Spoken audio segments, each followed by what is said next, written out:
www.nancyoradioshow.com. Welcome to Hip Hop Bites, your location for technology's impact on the hip hop and entertainment industry as a whole, hosted by the Nancy O Radio Show. I am your host, Mr. Shadid.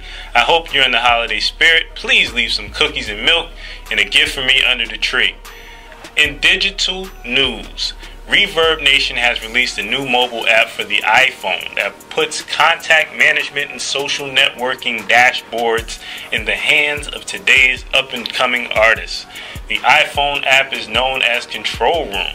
Its features include the ability to post status updates to MySpace, Facebook, Twitter, and Reverb Nation. It allows statistics management, the ability to view fan count, view fan heat map, and track the frequency of how many fans are listening to your songs and watching your videos. Users can also send emails direct to fans, which eliminates the traditional clipboard and pen at your shows to collect emails.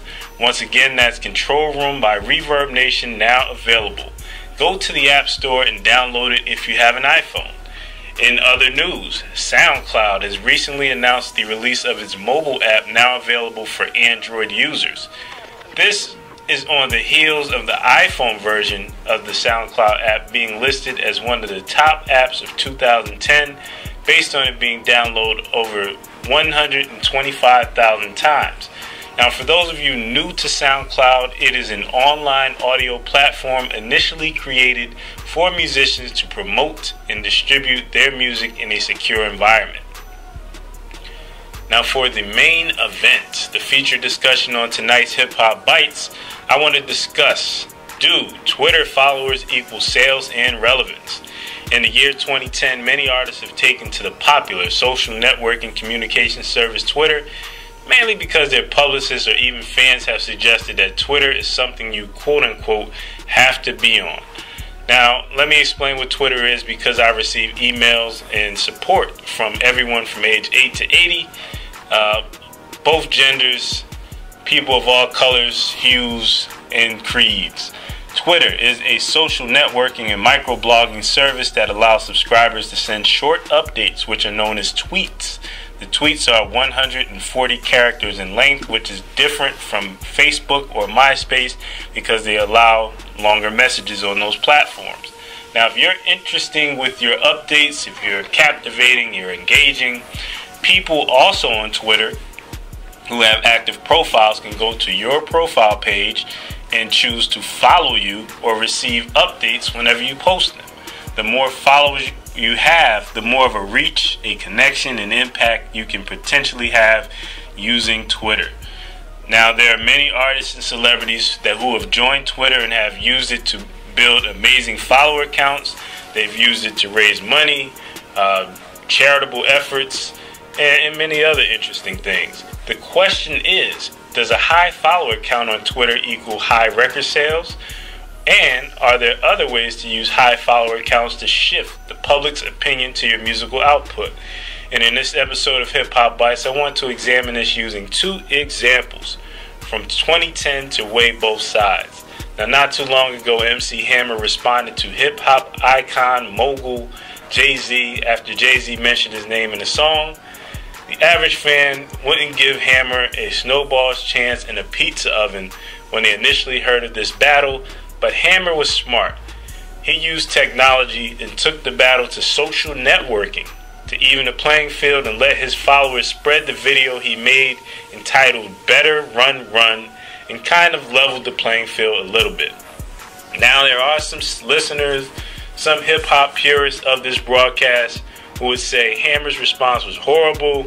How can you make a diss record and dance at the same time? But the viral success of the video makes it valid enough for people to have an opinion on it. You have to discuss it.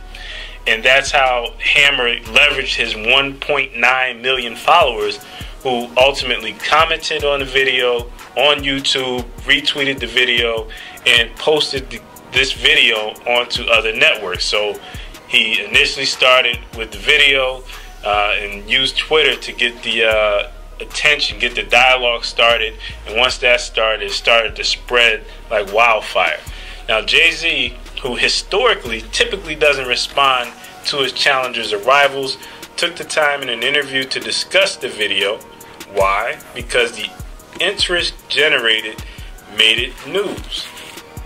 With Twitter and social networks, you can utilize your large number of followers to shift public opinion, or to make that opinion into something more favorable for your content, your music, your videos, your cause. Now, on the flip side, you have Soulja Boy Tellem, who is easily the poster child on how to succeed in today's internet music driven industry. He had a few singles that generated radio play, combined with over 2 million followers on Twitter. The result of his latest album release was his lowest album sales of his career. The way that most artists reason is that if he had 2 million followers and at least 1/4 of them went out and made a CD purchase or downloaded the album from iTunes, then Soulja Boy was home free, respectable sales. And the reality is, the followers on Twitter don't necessarily equal album sales. Artists need to continue to find new ways to interact with their followers and connect to get them to take action, to make a purchase, to support your art. This has been another Hip Hop Bites episode. I'm Mr. Shadi, signing out for the last time in 2010. Go digital or go home.